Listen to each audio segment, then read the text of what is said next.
प्रसिद्ध है, विख्यात है, और जो भी कार्य करती है वो सही और प्रॉपर सही मायने में जो चीजें होती है उसी को रखी करती है। एक सैनिक अपनी जिंदगी का जो प्राइम टाइम होता है, गोल्डन पीरियड होता है, वो अपनी देश की सेवा के लिए, देश की बॉर्डर की रक्षा के लिए, देश के नागरिकों की रक्षा के लिए अपना न्यौछावर करता है, अपना बलिदान देता है। इसके बदले में बोले या सरकार द्वारा कुछ सुविधाएं सैनिकों को और पूर्व सैनिकों और उनके परिवार को दी जाती है, जिसमें कि हमारी एक सुविधा है CST कैंटीन की। CST कैंटीन के लिए जो भी हमें एक सुविधा प्राप्त की जाती है, एक मान्यता प्राप्त होती है, जो मिनिस्ट्री ऑफ डिफेंस, मिनिस्ट्री के तहत और भारत सरकार के द्वारा मान्यता प्राप्त के बाद ही किसी भी जगह पे उसको स्थापित किया जा सकता है। इसी के तहत 22 नवंबर 2022 को जिला शिमला के नेरवा में CST कैंटीन का एक एक्सटेंशन काउंटर रक्षा मंत्रालय द्वारा मान्यता दी जाती है खोलने के लिए, जो कि आरट्रेक शिमला के तहत खोली जाती है। CST कैंटीन में ग्रोसरी और लिक्विड दोनों तरह की सुविधाएं हमारे दी जाती है। यह जो सुविधाएं हमें पूर्व सैनिकों को और कार्यरत सैनिक के परिवार को दी जाती है, ये एक निश्चित निर्धारित मानदंड के तहत ही दी जाती है। इसी के तहत हमें ग्रोसरी और लिक्विड दोनों चीजें उपलब्ध कराई जाती है।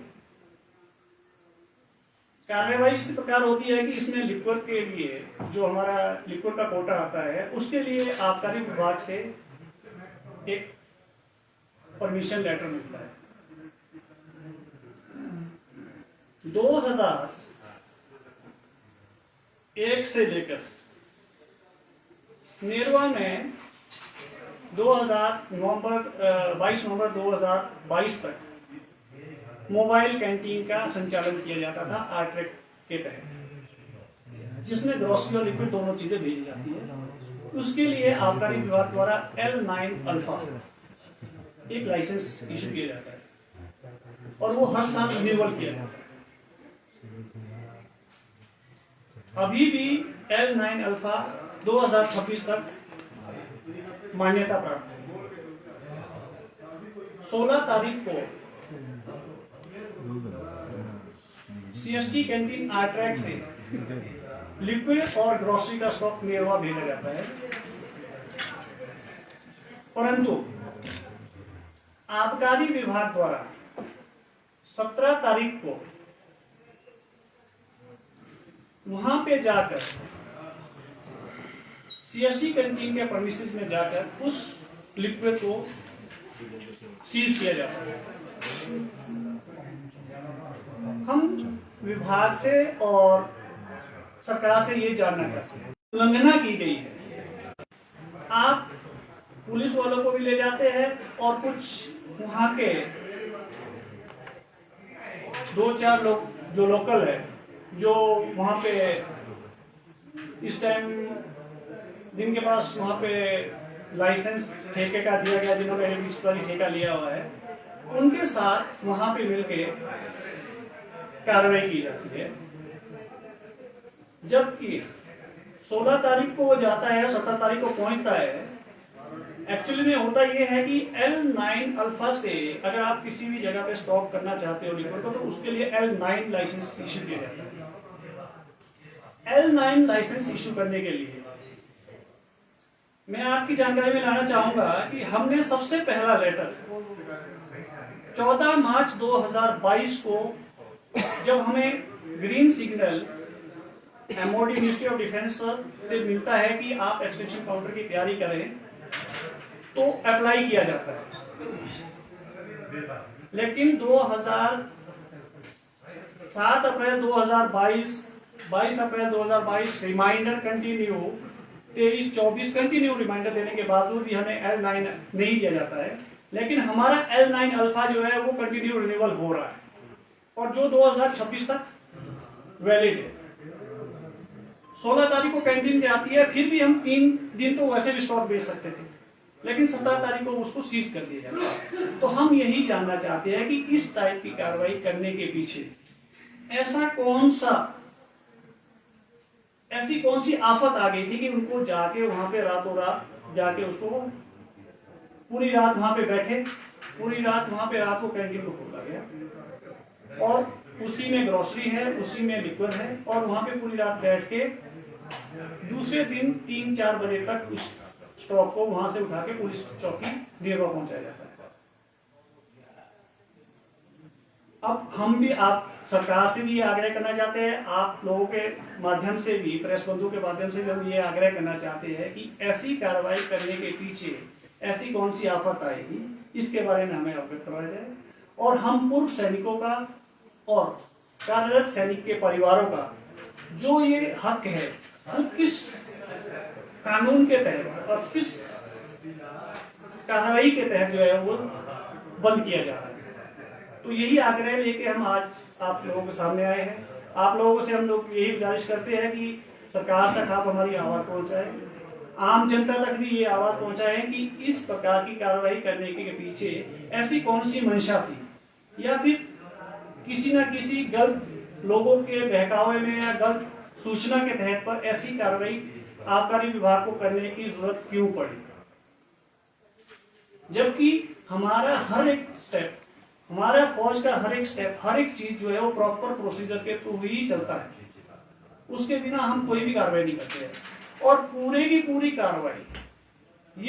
पूरी कार्रवाई एक तरह से उल्टा कि आप डिफेंस पर्पसेस में विदाउट किसी की परमिशन लिए हुए कैसे अंदर घुस गए, कैसे आपने स्टॉक को सीज कर दिया और कैसे वहां से उठा के ले गए।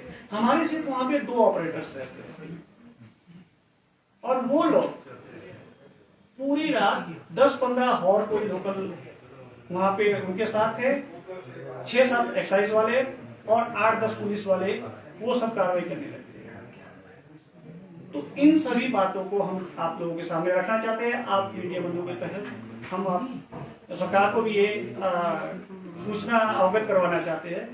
ये प्रॉपर हम लोगों के पास डेट वाइज डिटेल है जब से हम इनके साथ कार्रवाई कर रहे हैं और इसी के तहत मैंने गवर्नर साहब को भी एक लेटर लिख लिया है, सीएम साहब को भी लिखा हुआ है और एक सैनिक कल्याण मंत्री जी को भी लिखा हुआ है कि हमारे साथ ऐसी कार्रवाई करने की क्या जरूरत पड़ी कि एक आप फौज की एक डिग्निटी और फौज को एक बदनाम करने के लिए इतना गलत स्टेप, और हमें एक इस हिसाब से कि जैसे हमने कोई शराब चोरी किया हो, हमारा जो भी स्टॉक आता है उसके ऊपर पहले एक्साइज ड्यूटी पे होती है, उसके बाद जाके उसको रिलीज किया जाता है वहां से।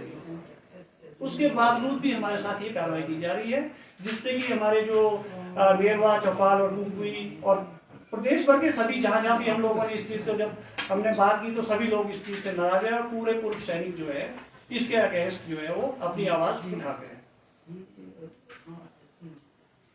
तो इन्हीं सभी बातों के साथ मैं आप सभी लोगों का धन्यवाद करता हूं, आप लोगों से गुजारिश करता हूं और सरकार से भी गुजारिश करता हूं कि इस प्रकार की कार्रवाई के खिलाफ या जिन भी लोगों ने इस टाइप की गलत कार्रवाई की है उनके खिलाफ जो है वो एक्शन लिया जाए और इस फौज की जो डिग्निटी के साथ ये कार्रवाई की गई है, जो एक तौहीन कह सकते हैं कि फौज के ऊपर लगाया गया है, उसके लिए जो है वो अधिकारियों और उन लोगों से माफी मांगे।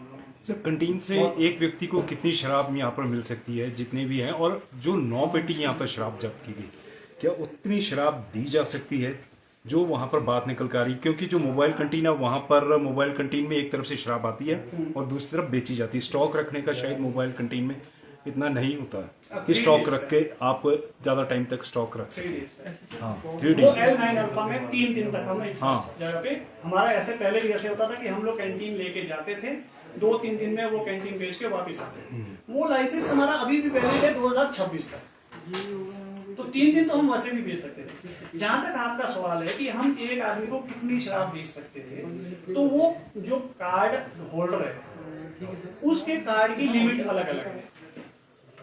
वो रैंक वाइज अलग अलग होते हैं। 9 पेटी शराब हो सकता जो है उसमें? 9 पेटी शराब आप कह रहे हो वो एक आदमी की नहीं थी। अब ये वाली बात जो जब आपने सामने लाई तो इसको भी मैं क्लियर कर देता हूँ।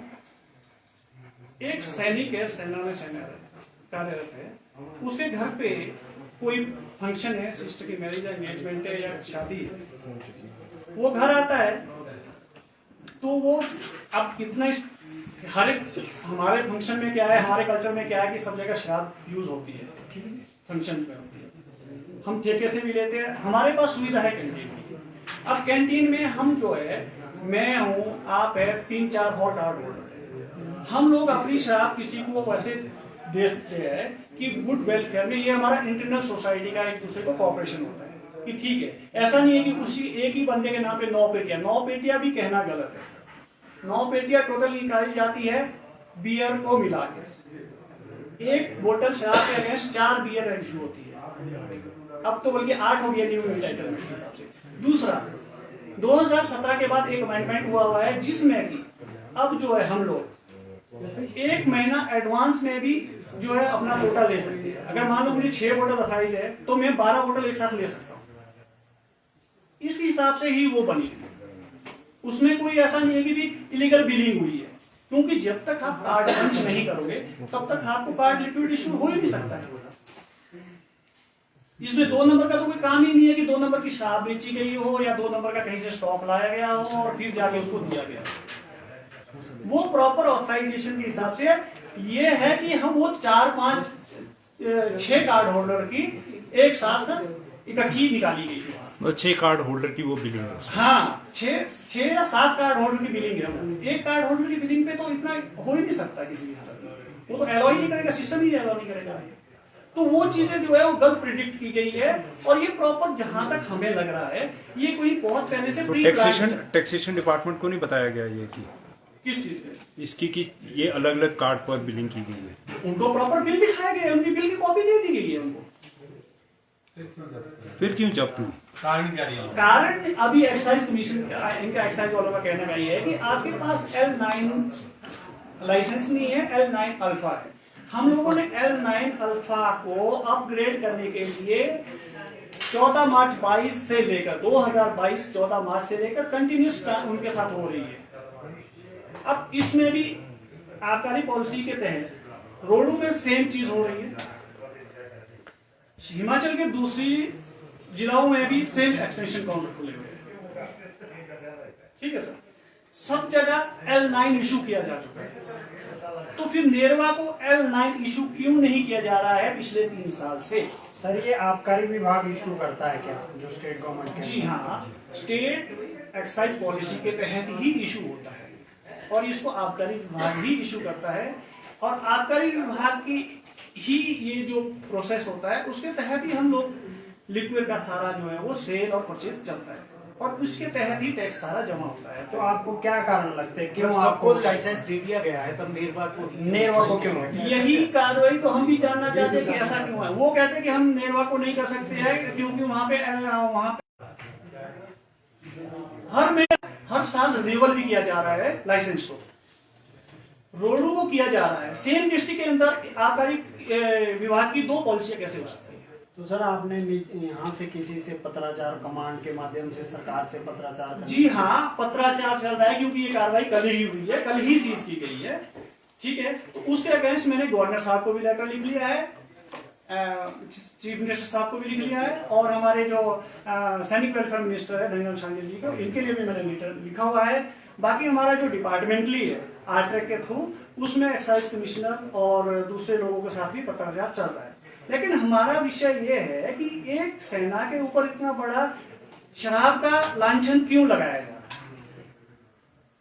ऐसा क्या जुर्म कर दिया है सेना के लोगों ने या पूर्व सैनिकों ने, जो कि उनके ऊपर ये बताया जा रहा है कि भी ये जो है वो इलीगल है?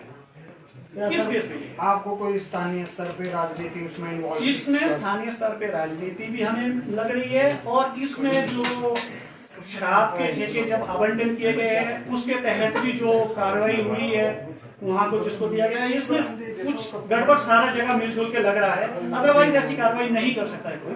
और सबसे पहली बात है, जिंदगी में मैं 2010 का रिटायर हूँ, मैंने 16 साल जॉब की हुई है, मुझे 15 साल रिटायर हो चुके हुए हैं। मैंने अपनी जिंदगी में 30-35 साल में आज तक किसी भी कैंटीन के ऊपर ऐसी कार्रवाई होते हुए नहीं सुनी है, ना ही देखी।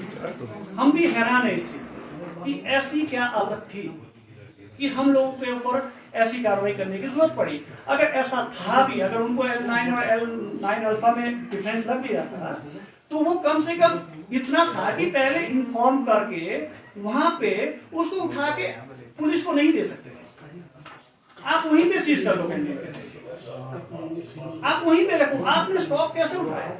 आपका कहना है कि शराब माफिया के कारण जो है आपको ये लाइसेंस शराब माफिया के कारण ही हमें बार बार रोका जा रहा है। ऐसी नहीं है, 1-2 बार पहले भी इस टाइप की कोशिश की गई थी, पिछले साल भी कोशिश की गई थी, फिर भी हम लोगों ने दोबारा ये बात की थी। तो उस टाइम इस टाइप की कार्रवाई ये था कि भाई उस टाइम उन्होंने ये कहा था कि आप नहीं बेच सकते हो। तो हम लोगों ने कमिश्नर साहब और सभी इनके पत्राचार से करके उनको उसके बारे में अवगत कराया था कि हम तो इतने सालों से लगे हुए, अब आप लोगों ने इशू नहीं कर रहे तो हम लोग क्या करें?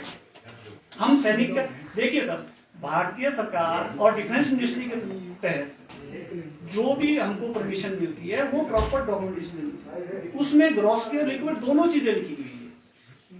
और भारतीय सेना अपने परिवार के लिए, पूर्व सैनिकों को और कार्यरत सैनिकों के परिवार के लिए उनको सुविधा उनके नजदीक से नजदीक, घर के नजदीक पहुंचाने की कोशिश कर रही है। लेकिन हमारी कुछ एक चीजें ऐसी है कि वो उस चीज को बाधित करने जा रही है।